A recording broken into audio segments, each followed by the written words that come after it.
They laughed at me the first time I walked into that office. Not openly, not the kind of laughter you can point at and call out, just the quiet kind, the side glances, the raised eyebrows, the look people give when they've already decided who you are before you say a word. I was the new guy, cheap suit borrowed, confidence, standing in a room full of people who looked like they'd never been told no in their lives. And I remember thinking, yeah, okay, I see how this is gonna go. It was a Monday morning gray outside, coffee-burnt fluorescent lights buzzing like they always do when something bad is about to happen.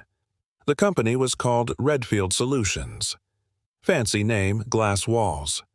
Motivational posters about teamwork that no one actually believed in. I'd just been hired as a junior analyst, bottom of the ladder. The kind of position people treat like you should be grateful just to breathe the same air. My manager, Kevin Moore, shook my hand like he was doing me a favor. "You're late," he said, even though I was 5 minutes early. That was his thing. Control, power, making sure you knew where you stood. Sorry, I said, even though I wasn't. That was my first mistake. Kevin had this way of talking to people smiling while twisting the knife. Every sentence sounded like a joke, but somehow you always ended up feeling smaller by the end of it. "So, you're the numbers guy," he said loud enough for the whole team to hear. "Hope you're better with spreadsheets than you are with first impressions." A few people laughed. Not everyone. Enough. For the first few weeks, I kept my head down.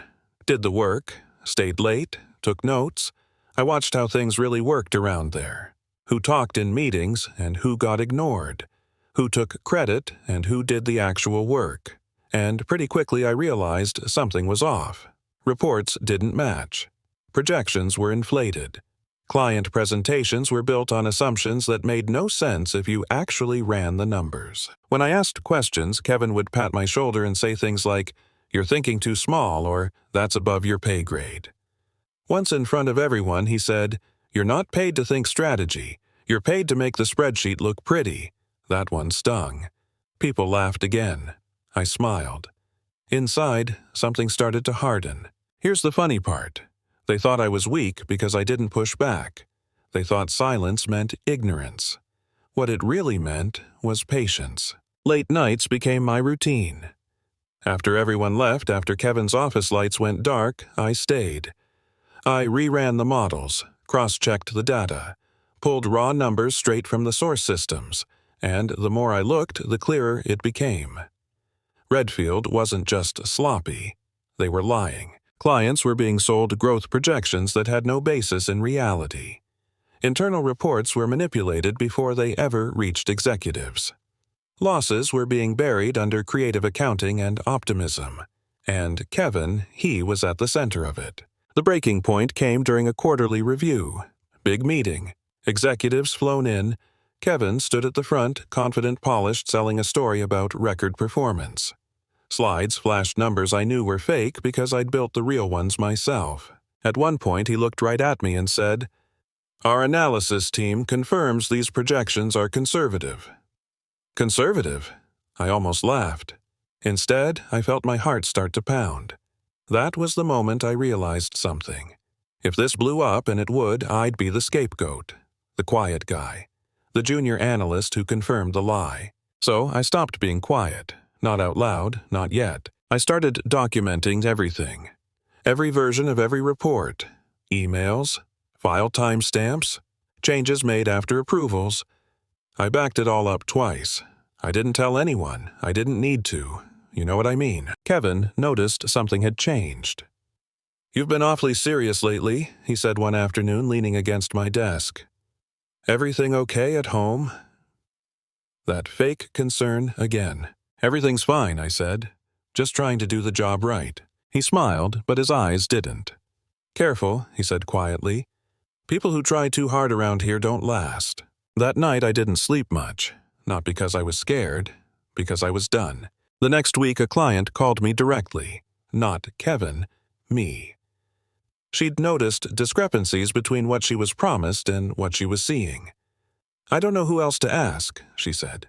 "Everyone keeps giving me the same answers." I took a breath and said, "Let me look into it." And for the first time I didn't loop Kevin in. What I sent her was clean, honest, numbers with explanations, Risks spelled out. No spin. She called back an hour later. "This is the first time anyone's told me the truth," she said. 2 days later, compliance showed up. Then legal. Then the executives started asking questions Kevin couldn't joke his way out of. The meeting where it all exploded happened on a Friday. Of course it did. Kevin tried to blame a miscommunication within the analysis team. Guess who he pointed at? I stood up. My hands were shaking, but my voice wasn't. "That's not accurate," I said. The room went silent. Kevin stared at me like I'd just committed a crime. I pulled up my laptop and walked through it. Slowly. Every version, every edit, every email. I didn't accuse, I didn't rant, I just showed the truth.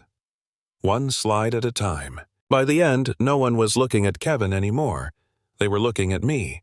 Not with laughter, with something else. Respect, maybe. Shock. Kevin tried to interrupt, tried to talk over me. One of the executives raised a hand and said, "Let him finish." That was the moment. That was the shift. Kevin was placed on leave that afternoon. Investigations followed. Clients were informed. Damage control started. And me, I was told to take the rest of the day off. Get some air, they said. I sat in my car for a long time before turning the key. Not celebrating. Not angry. Just breathing. Here's the part people argue about when I tell this story. Some say I should have spoken up sooner. Some say I should have gone straight to HR. Others say I was wrong for not warning Kevin. Maybe. What I know is this. I was underestimated, dismissed, treated like I didn't matter, and instead of becoming what they thought I was, I became something else. I didn't win by being louder. I won by being right. A month later, I was promoted. Not because I asked, because they needed someone they could trust. Kevin never spoke to me again. I heard he tells people I betrayed him. Maybe I did, or maybe I just refused to go down with a lie that wasn't mine. So here's my question for you. When someone underestimates you, when they push you down, when they assume you'll stay quiet, what do you owe them? Loyalty or truth? Drop your thoughts in the comments. I want to know where you stand because stories like this don't have one clean answer, and honestly, that's what makes them real.